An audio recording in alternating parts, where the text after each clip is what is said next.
Hello everyone, आज date है 17 of February 2022 और द हिंदू न्यूज एनालिसिस में आपका स्वागत है। इस वीडियो में हम द हिंदू की इंपॉर्टेंट न्यूज़ को एग्जाम के पॉइंट ऑफ व्यू से डिस्कस करेंगे।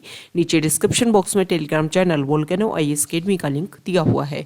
आप Telegram channel Volcano IAS Academy के साथ में जुड़ सकते हैं। वहाँ पर हर exam means UPSC, state PSC and other exams के पॉइंट ऑफ व्यू से काफ़ी इंपॉर्टेंट इन्फॉर्मेशन आप सभी के साथ में शेयर की जाती है।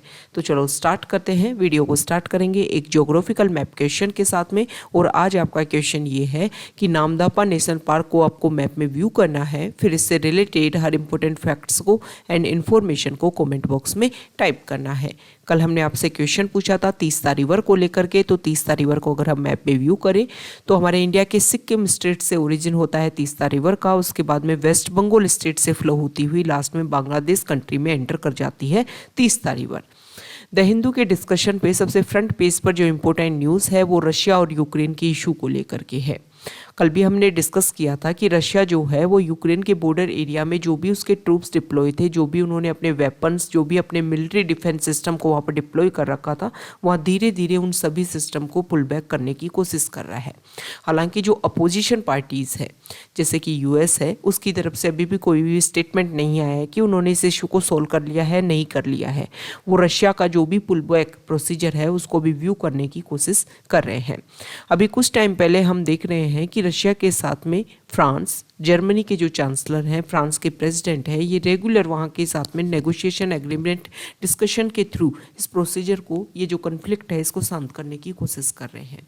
रशिया ने अपनी तरफ से स्टेटमेंट दिया है कि हम वॉर बिल्कुल भी नहीं चाहते हैं, लेकिन जो वेस्टर्न कंट्रीज़ हैं वो हमारे कुछ जो टारगेट्स हैं, जो कुछ हमारे जो ऑब्जेक्टिव हैं उनको नेग्लेक्ट कर रहे हैं, जिसकी वजह से ये जो इशू है, ये जो कन्फ्लिक्ट जो है वो सॉल्व होने के कगार पर नहीं आ रहा है।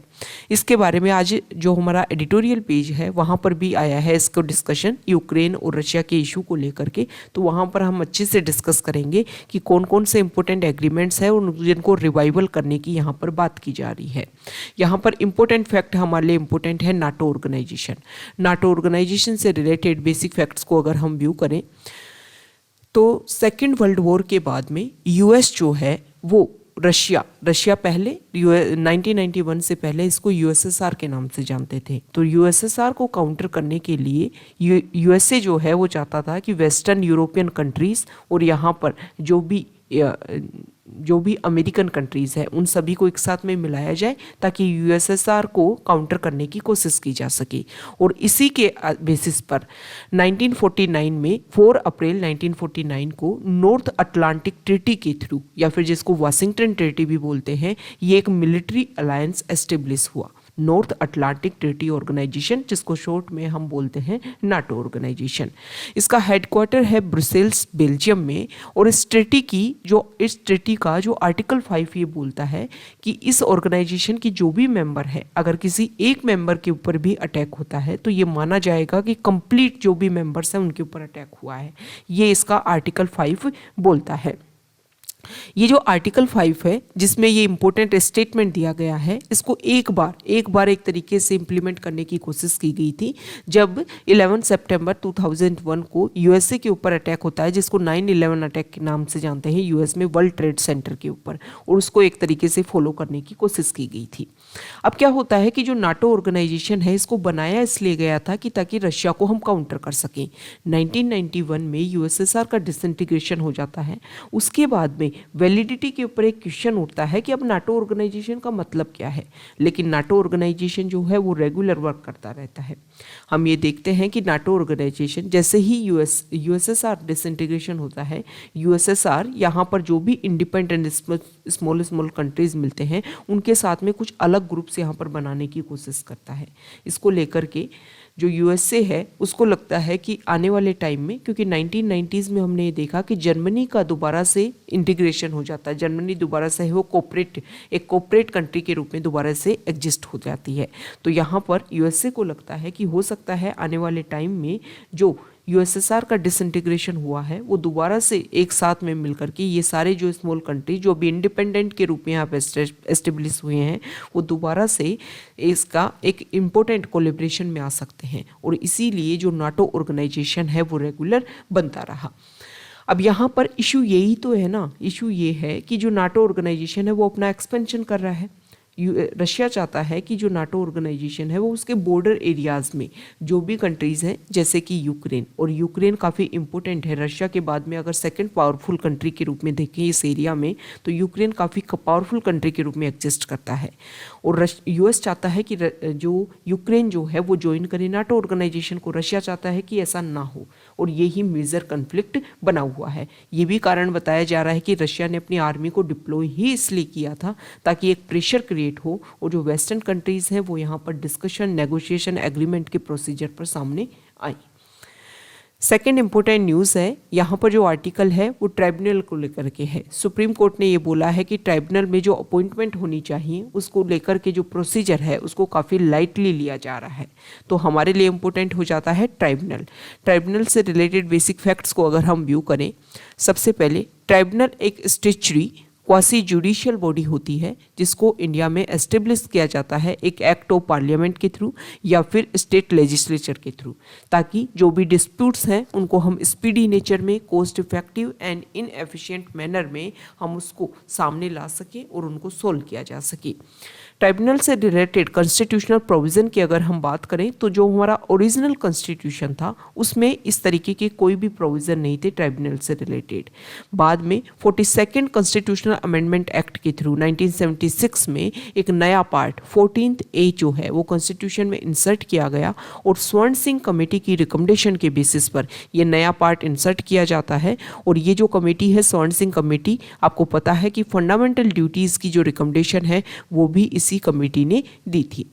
अब ट्राइब्यूनल का एक नया पार्ट इंसर्ट किया जाता है और ये बोला जाता है कि हमारा कॉन्स्टिट्यूशन का आर्टिकल 323A जो है वो एडमिनिस्ट्रेटिव ट्राइब्यूनल्स को डील करेगा, और 323B जो है वो ट्राइब्यूनल्स फॉर अदर मैटर्स, जो अदर मैटर्स है उनके लिए ट्राइब्यूनल यहाँ पर बनाने की कोशिश की जाएगी। ये जो ट्राइब्यूनल होते हैं वो नेचुरल जस्टिस के प्रिंसिपल पर वर्क करते हैं, not abide by civil procedure code. यहाँ के जो मेंबर्स होते हैं उनको जुडिशरी जो हमारा एक इम्पोर्टेंट जो प्रोसीजर है, इम्पोर्टेंट पार्ट है, वहाँ से या फिर एडमिनिस्ट्रेटिव स्ट्रीम से उनको ड्रॉ किया जाता है जो भी ट्राइब्यूनल के मेंबर्स होते हैं। ट्राइब्यूनल के जो चेयरपर्सन होते हैं, जजेस ऑफ हाई कोर्ट का जो स्टेटस है उनके अकॉर्डिंग इनके ट्राइब्यूनल के चेयरपर्सन को ड्रॉ किया जाता है। यहाँ पर अगर हम बात करें, जो ट्राइब्यूनल है वो सिविल कोर्ट की जो पावर्स है उनको एंजॉय करते हैं। समन और अलाउइंग, मतलब जो भी विटनेसेस होते हैं उनको एविडेंस देने के लिए समन करने का, उनको समन का जो प्रोसीजर होता है वो समन इशू करने का भी इनके पास में पावर होती है। इसके अलावा इनके जो डिसीजन होते हैं वो पार्टीज़ के ऊपर लीगली बाइंडिंग होते हैं, लेकिन सब्जेक्ट टू अपील, उनको अपील किया जा सकता है। आर्टिकल 262 को अगर हम देखें तो इंडियन कॉन्स्टिट्यूशन में एक रोल दिया गया था कि सेंट्रल गवर्नमेंट के पास में एक पावर होती है कि इंटर स्टेट रिवर के इशू को अगर आपको सोल्व करना है स्टेट और रीजनल गवर्नमेंट के बीच में, मान लो किसी रिवर के वाटर को लेकर के डिस्प्यूट क्रिएट हो गया, तो उसको सॉल्व करने के लिए आप एक ट्राइब्यूनल बना सकते हो, आप एक ऐसे प्रोसीजर बना सकते हो ताकि इंटर स्टेट जो रिवर्स है उसके डिस्प्यूट को सॉल्व किया जा सके। नेक्स्ट इंपॉर्टेंट आर्टिकल है, अब सभी को पता है कोविड के केसेस जो है वो इंडिया में काफ़ी कम हो रहे हैं, तो इसको लेकर के सेंट्रल गवर्नमेंट ने स्टेट्स को बोला है कि आप अपने अपने यहाँ पर जो भी आपकी सर्कमस्टेंसेज हैं उनके बेसिस पर कोविड के जो भी रिस्ट्रिक्शंस आपने लगाए हुए हैं प्रेजेंट टाइम में उनको आप ईज कर सकते हो। यहाँ पर जो आर्टिकल है वो 1 ईयर कम्युनिटी को जो कोटा को लेकर के जो केसेस है उनको डिस्कशन होगा सुप्रीम कोर्ट में, और सुप्रीम कोर्ट ने ये बोला है कि इसका डिस्कशन 1 ईयर जो कोटा केसेस हैं उनका मेरिट्स के बेसिस पर उनका डिस्कशन किया जाएगा। नेक्स्ट इंपॉर्टेंट आर्टिकल है, दिल्ली सरकार कोशिश कर रही है कि वहाँ के जो भी स्टूडेंट गवर्नमेंट स्कूल के जो भी स्टूडेंट जो मेडिकल कॉलेज और इंजीनियरिंग कॉलेज में जाने का ड्रीम रखते हैं तो उनके लिए वहाँ की जो गवर्नमेंट है वो कोशिश कर रही है कि कोचिंग इंस्टीट्यूट्स के साथ में टाई अप करके उनका जो भी एंट्रेंस एग्जाम होता है IIT का या फिर नीट का, उनकी प्रिपरेशन करवाई जाए इन स्टूडेंट्स को। नेक्स्ट इंपॉर्टेंट आर्टिकल है पेज नंबर 4 पर। यहाँ पर जो आर्टिकल है उसमें क्रिम्सन रोज बटरफ्लाइज की बात की गई है कि ये जो क्रिम्सन रोज बटरफ्लाइज जो हैं वो हमारे इंडिया का तमिलनाडु का जो धानुषकोडी जो पार्ट है, लास्ट पॉइंट जो है धानुषकोडी, वहाँ से और श्रीलंका के बीच में, मतलब ओशियन के थ्रू जो है, ओशियन के अक्रॉस जो है वो एक तरीके से माइग्रेट होती हैं। ओके, तो ये जो नेम है ना क्रिम्सन रोज बटरफ्लाइज, ये आपके लिए इम्पोर्टेंट हो जाता है। नेक्स्ट इंपॉर्टेंट न्यूज़ है पेज नंबर 5 पर। यहाँ पर आर्टिकल है, आंध्र प्रदेश के गांव में कुछ बुल रेस होती है। एक तरीके का गेम होता है जिसमें एनिमल का यूज़ किया जाता है, बुल का यूज़ किया जाता है। तो इन्होंने अपनी तरफ से ये बोला है कि देखो जल्लीकट्टू में भी बुल टेमिंग एक गेम होता है जल्लीकट्टू। उसमें क्या होता है, आप मैप के थ्रू, ये जो इमेज के थ्रू आप व्यू कीजिए, इसमें क्या होता है कि एक ग्राउंड होता है, ग्राउंड में जो कुछ कंटेस्टेंट्स जो है वो इसमें पार्टिसिपेट करते हैं और एक बुल को यहाँ पर छोड़ा जाता है, उसको कंट्रोल करने की कोशिश की जाती है जल्लीकट्टू गेम में। और इसमें क्या होता है कि जो एनिमल है उसको भी नुकसान पहुँचता है और बहुत सारे लोगों की ये देखने को मिलता है कि डेथ भी हो जाती है इस गेम में। तो जल्लीकट्टू को एक वायलेंट गेम के रूप में माना जाता है। तो यहाँ पर जो आंध्र प्रदेश विलेजर्स हैं उन्होंने बोला कि हमारे यहाँ पर जो बुल रेस होती है वो क्या नहीं होती है, वो कोई भी वायलेंट गेम नहीं है। जल्लीकट्टू एक वायलेंट गेम है, जल्लीकट्टू जो है उसकी तरह वायलेंट गेम नहीं है हमारे यहाँ का बुल रेसेज। जल्लीकट्टू को अगर हम देखें तो जो पोंगल फेस्टिवल होता है उस टाइम जल्लीकट्टू गेम को परफॉर्म किया जाता है। नेक्स्ट इंपॉर्टेंट आर्टिकल है एडिटोरियल पेज पर। अभी जो फ्रंट पेज पर हमने डिस्कस किया रशिया और यूक्रेन के इशू को, उसी के बारे में यहाँ पर बता रखा है कि रशिया ने जो अपने कुछ ट्रूप्स को पुलिंग बैक किया है, इससे ये चीज़ दिखती है कि जर्मनी के जो चांसलर और फ्रांस के जो प्रेसिडेंट, उन्होंने जो डिस्कशन किया व्लादिमीर पुतिन के साथ में, जो रशिया के प्रेसिडेंट है, उनसे ये लगता है कि जो पीस का जो प्रोसीजर है वो इम्प्लीमेंट होने के प्रोसीजर मतलब वो स्टार्ट हो गया है। रशिया जो है वो नेगोशिएशन के थ्रू ही इस कन्फ्लिक्ट को सॉल्व करने की कोशिश कर रहा है। हालांकि जो यूएस है और इसके अलावा नाटो ऑर्गेनाइजेशन जो भी अदर कंट्रीज़ हैं, उन्होंने अभी अपनी तरफ से कोई स्टेटमेंट नहीं दिया है कि इस कन्फ्लिक्ट को हमने सॉल्व कर लिया है, इस तरीके की बातें। अब यहाँ पर रशिया की जो अप्रोच है वो एक तरीके से ये दिखने की कोशिश कर रही है कि नेगोशिएशंस के थ्रू ही हम इसी को सॉल्व करेंगे। रशिया यहाँ पर अपनी तरफ से कुछ बातें बोलता है कि वेस्टर्न कंट्री जो हैं वो कुछ पॉइंट्स के ऊपर रशिया को इग्नोर कर रही हैं। जैसे कि रशिया ये चाहता है कि जो भी मेरे नेबर कंट्रीज हैं, जॉर्जिया, यूक्रेन, वो नाटो के मेंबर ना बने।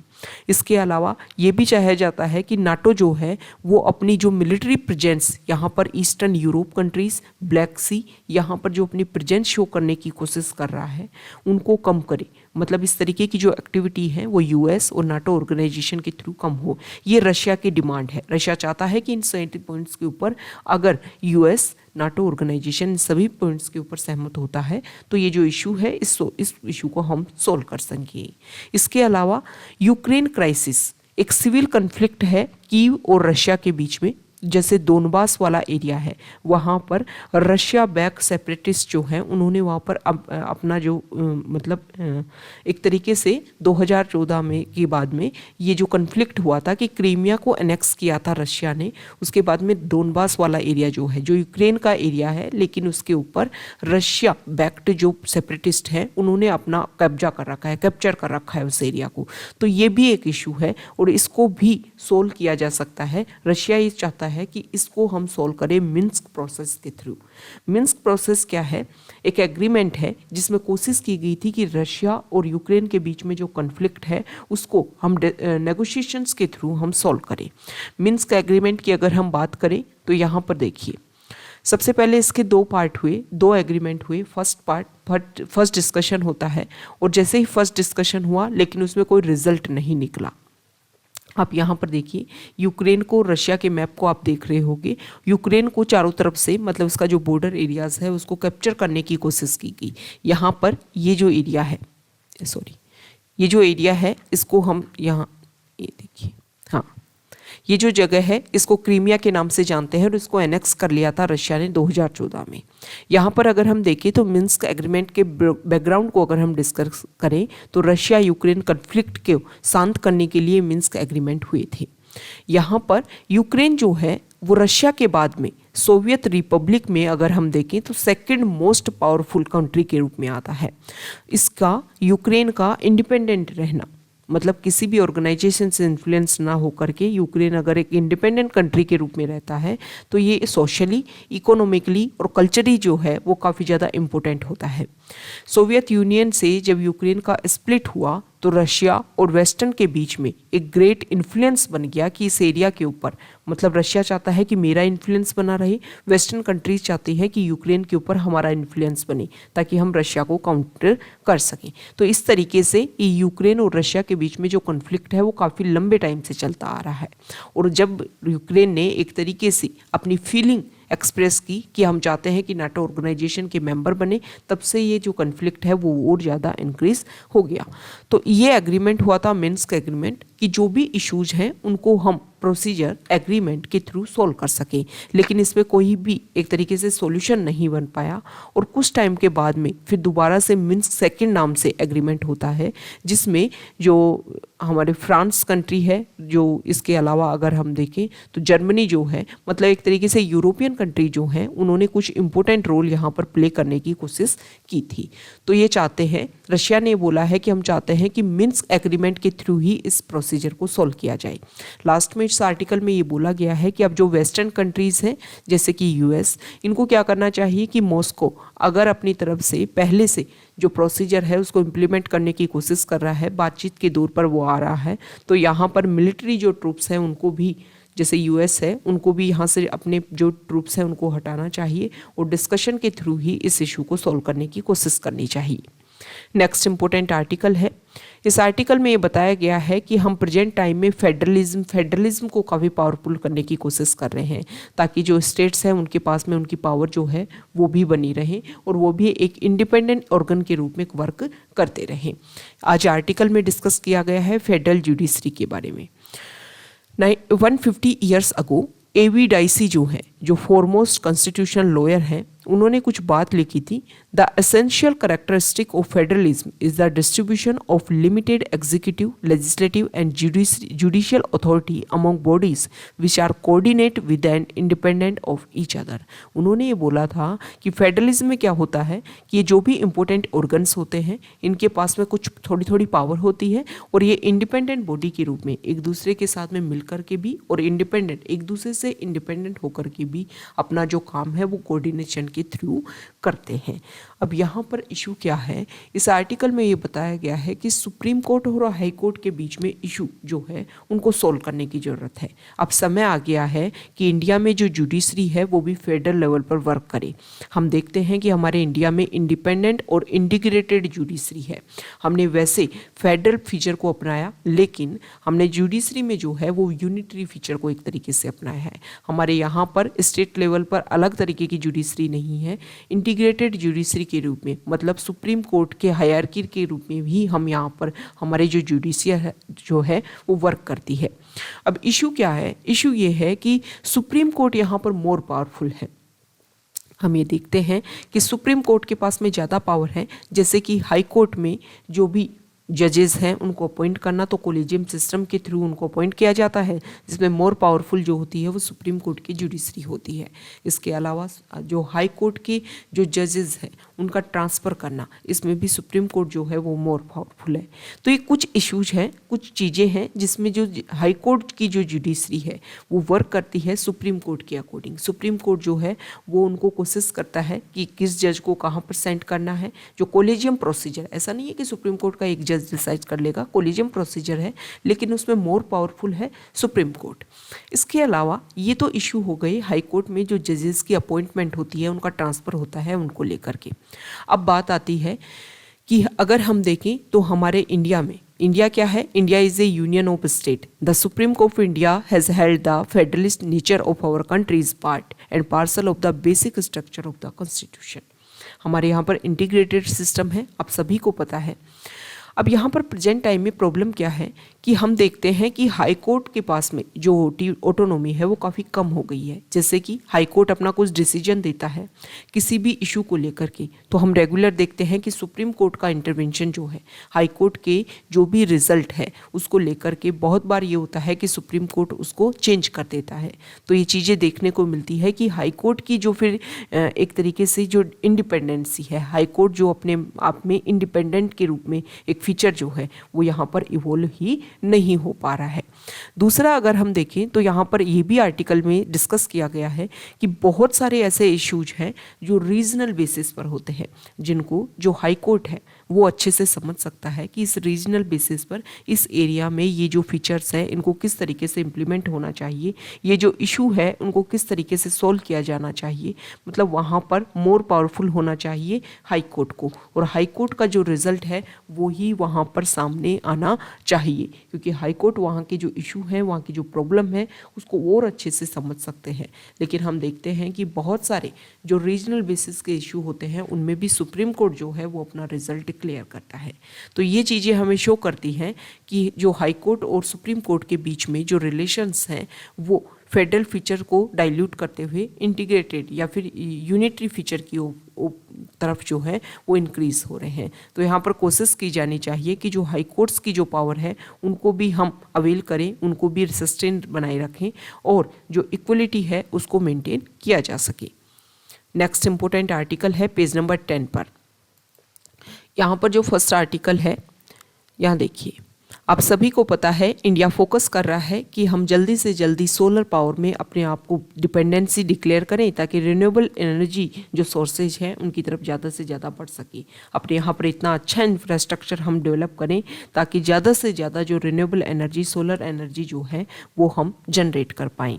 अब यहाँ पर IRENA इन्होंने कुछ इंपॉर्टेंट स्टेटमेंट दिए हैं। इंटरनेशनल रिन्यूएबल एनर्जी एजेंसी जो है उन्होंने लास्ट दिसंबर में ये एस्टिमेशन किया था कि ग्लोबल फोटोवोल्टिक वेस्ट जो है वो 78 मिलियन टन्स को टच कर जाएगा 2050 में।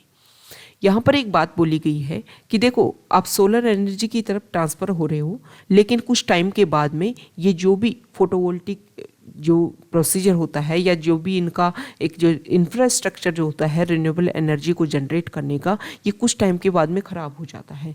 तो ये जो भी वेस्टेज है उसको आप किस तरीके से ट्रीट करोगे, इस तरीके की जो पॉलिसी है उसके लिए हमें वर्क करना होगा। तो एरेना ने यही बोला है कि इस तरीके का 2050 तक अगर हम देखें तो इस तरीके का जो वेस्टेज है वो काफ़ी ज़्यादा जनरेट हो जाएगा।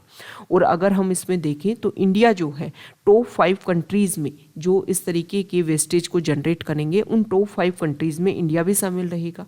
तो इंडिया में किस तरीके की पॉलिसी होगी, किस तरीके से इस वेस्टेज को ट्रीट किया जाएगा, उसके लिए कोई भी यहाँ पर वर्क अभी नहीं किया गया है। इस आर्टिकल में अगर हम देखें तो हमारे इंडिया में लगभग 2010 के टाइम से हमारे यहाँ पर जो सोलर एनर्जी को प्रोड्यूस करने का प्रोसीजर जो वर्क है वो स्टार्ट हो गया था, लगभग स्टार्ट हो गया था। ऐसा बोला जाता है कि ये जो सोलर एनर्जी की ये जो प्लेट्स होती हैं ये 25 ईयर्स के बाद में ख़राब, मतलब डिक्रीज स्टेज में आने लग जाती हैं। तो लगभग अगर हम देखें तो 12 to 13 ईयर्स हमें इस प्रोसीजर में लगे हुए हो गए। तो 12 to 13 ईयर्स के बाद में हमारे यहाँ पर जो वेस्टेज है वो इंक्रीज़ होने लग जाएगा। अब उसके लिए हमें क्या करना है, किस तरीके से उसको सॉल्व करना है। तो अभी अगर हम देखें प्रेजेंट टाइम में इंडिया जो है वो सोलर वेस्ट को इलेक्ट्रॉनिक वेस्ट के रूप में ही ट्रीट कर रहा है। कोई भी सेपरेटली किस तरीके से कि ये सोलर वेस्टेज है इसको अलग तरीके से हमें ट्रीट करना है, इसके लिए कोई भी अभी हमारे यहाँ पर कोई भी पॉलिसी नहीं है। ओके, हालांकि जो हमारी minister for renew and renewable energy RK Singh जो हैं उन्होंने बोला था कि एक कमेटी के लिए उन्होंने बोला था कि हम चाह रहे हैं कि एक मिनिस्ट्री सेक्रेटरी जो है वो एक कमेटी बनाए और किस तरीके से हम इस प्रोसीजर को, ये जो इशू है उसको सॉल्व करने की कोशिश करेंगे ताकि जो सर्कुलर इकोनॉमी है इन सोलर पैनल वो इवोल्व हो सके। उसके लिए एक एक्शन प्लान बनाने की कोशिश करेंगे, किस तरीके से जो वेस्टेज है इसका रीयूज़ कर सकते हैं, हम रिसाइकिल कर सकते हैं जो वेस्ट जनरेट होगा, उसके लिए हमें कोशिश करनी होगी, एक पॉलिसी बनानी होगी। There was no commercial raw material recovery facility for solar e-waste operational in India, but a pilot facility for solar panel recycling and material recovery had been set up by a private company in Gummidi-Pundi in Tamil Nadu। मतलब एक private company establish करने की हमने कोशिश भी की है कि धीरे धीरे किस तरीके से यहाँ पर जो भी वेस्टेज, अब ये इस तरीके का वेस्टेज जैसा इशू नहीं देखने को मिला, क्योंकि आप सभी को पता है कि 25 ईयर के बाद में ये जो भी इनकी जो भी ये प्लेट्स होती हैं वो ख़राब होने के डिक्रीज स्टेज में आती हैं। तो अभी इंडिया में कुछ टाइम है, तो इस तरीके का वेस्टेज तो देखने को मिला नहीं। तो इस तरीके की जो पॉलिसी है वर्क कर रहे हैं, हम एक प्राइवेट कंपनी भी हमने एस्टेब्लिश की है।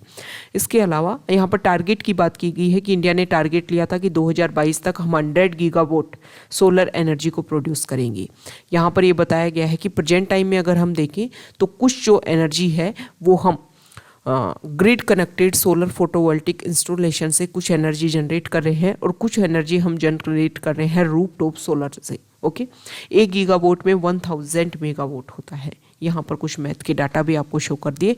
ये वही बात जो है कि 25 ईयर्स में ये हो जाएगा इस तरीके से। ओके, अब यहाँ पर इरेना की बात की गई है, तो इरेना को हम डिस्कस कर लेते हैं कि ये Irena international renewable energy agency है क्या। ये एक इंटर गवर्नमेंटल ऑर्गेनाइजेशन है जो वर्क करती है कि रिन्यूएबल एनर्जी का सस्टेनेबल यूज़ हो सके, उसको अडोप्ट किया जाए और उसको प्रमोट किया जाए, और उसके लिए जो भी एडवांस नॉलेज है उससे सभी को एक तरीके से अवेयर करवाया जाए। इस तरीके से ये जो ऑर्गेनाइजेशन है वर्क करता है। इस ऑर्गेनाइजेशन को 2009 में फाउंड किया गया था, लेकिन 8 जुलाई 2010 को ये जो ऑर्गेनाइजेशन है वो एक तरीके से फोर्स में आया था। इसका हेडक्वार्टर है मस्दर सिटी अबू धाबी में। ओके, और यूनाइटेड नेशन ऑब्जर्वर के रूप में भी वर्क करता है IRENA organization. Next important news है, यहाँ पर हमारे प्राइम मिनिस्टर ने ये बोला कि सभी को इक्विटेबल एनर्जी जो है एक्सेस हो, वो हमारी एनवायरमेंटल पॉलिसी की एक इम्पोर्टेंट की है। यहाँ पर उन्होंने बताया है कि उज्ज्वला जो स्कीम है उसके तहत हमने सभी को एक तरीके से कुकिंग फ्यूल प्रोवाइड करने की कोशिश की है कि क्लीन कुकिंग फ्यूल जो है वो सभी को प्रोवाइड कराया जा सके। इसके अलावा कुसुम स्कीम की भी उन्होंने बात की कि कुसुम स्कीम के तहत हमने कोशिश की है कि जो फार्मर्स जो हैं, जो हमारी वेस्टेज लैंड है, नॉन एग्रीकल्चर लैंड है, वहाँ पर जो सोलर एनर्जी का जो भी पैनल है उसको एस्टेब्लिश किया जा सके। जो फार्मर्स हैं वो प्रोड्यूस करें रिन्यूएबल एनर्जी को, अपने प्रोडक्शन से अपने जो कंज्यूम कर सकते हैं उतना कंज्यूम करें। जो भी एक्स्ट्रा सरप्लस प्रोडक्शन अगर उनके यहाँ हो रहा है तो वो ग्रिड में उसको बेच भी सकते हैं। तो एक तरीके से जो कुसुम स्कीम है वो फार्मर्स की जो हमने टारगेट लिया था कि डबल इनकम कर देंगे, उसको भी अचीव करने में काफ़ी इंपॉर्टेंट रोल प्ले कर रही है। यहाँ पर एक रिपोर्ट पब्लिश हुई है और ये रिपोर्ट रिलेटेड है डिप्रेशन को लेकर के।